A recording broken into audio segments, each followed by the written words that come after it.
اور سیدنا ابو بکر صدیق رضی اللہ تعالیٰ عنہ کو ابو بکر کہا ہی اس لیے جاتا ہے کہ وہ سب سے پہلے مسلمان ہیں۔ بڑوں میں سب سے پہلے اسلام قبول کرنے والے مسلمان اول حضرت ابو بکر صدیق ہیں۔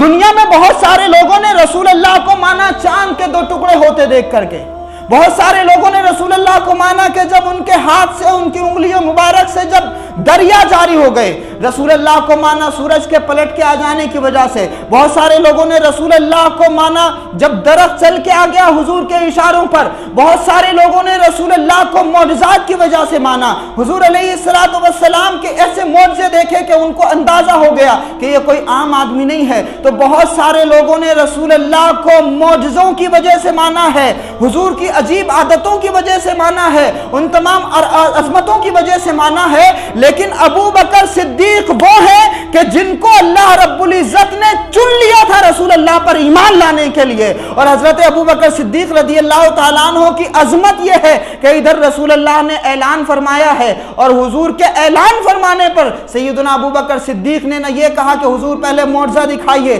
سورج پلٹ کے آئے گا تب میں مسلمان ہوں گا، یہ نہیں کہا کہ آپ چاند کو 2 ٹکڑے کریے، چاند 2 ٹکڑے ہوگا تو میں مسلمان ہوں گا۔ حضرت ابو بکر صدیق نے یہ بھی نہیں عرض کیا کہ پہلے ان درختوں کو اشارہ کریے، یہ زمین چیرتے ہوئے آئیں گے تب میں مسلمان ہو جاؤں گا، تب میں کلمہ پڑھوں گا۔ ارے یہ عشق کی آنکھیں ہیں، یہ تو دنیا والے عقل کو دوڑا رہے تھے، لیکن حضرت ابو بکر صدیق کے عشق کی آنکھ کو اللہ پاک نے پہلے ہی کھول دیا تھا، اس لیے جہاں عقل ہوتی ہے وہاں دلیلیں مانگی جاتی ہیں، اور جہاں عشق ہوتا ہے وہاں دلیلیں نہیں مانگی جاتی۔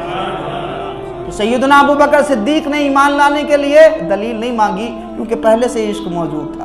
اللہ پاک نے چن لیا تھا۔ اور روایت بتاتی ہے کہ سیدنا ابو بکر صدیق جب ایک مرتبہ کسی تجارت کے لیے گئے تو وہاں ایک راہب کو انہوں نے دیکھا، اور راہب کو اپنا خواب بیان کیا، کوئی خواب دیکھا تھا انہوں نے، تو راہب نے کہا کہ تم کس قبیلے سے تعلق رکھتے ہو؟ تو حضرت سیدنا ابو بکر صدیق فرماتے ہیں کہ میں قریش سے تعلق رکھتا ہوں۔ کہا نام کیا ہے؟ کہا صاحب نام یہ۔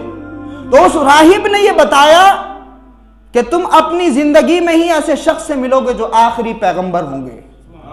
جو آخری نبی ہوں گے، اور تم ان پر ایمان بھی لاؤ گے اور ان کے بعد تم ان کے جانشین بھی ہوگے۔ تو سیدنا ابو بکر صدیق رضی اللہ تعالیٰ عنہ نے اس بات کا اظہار کسی کو بھی نہیں کیا، کسی کو نہیں بتایا، اور جیسے ہی رسول پاک صلی اللہ علیہ وآلہ وسلم نے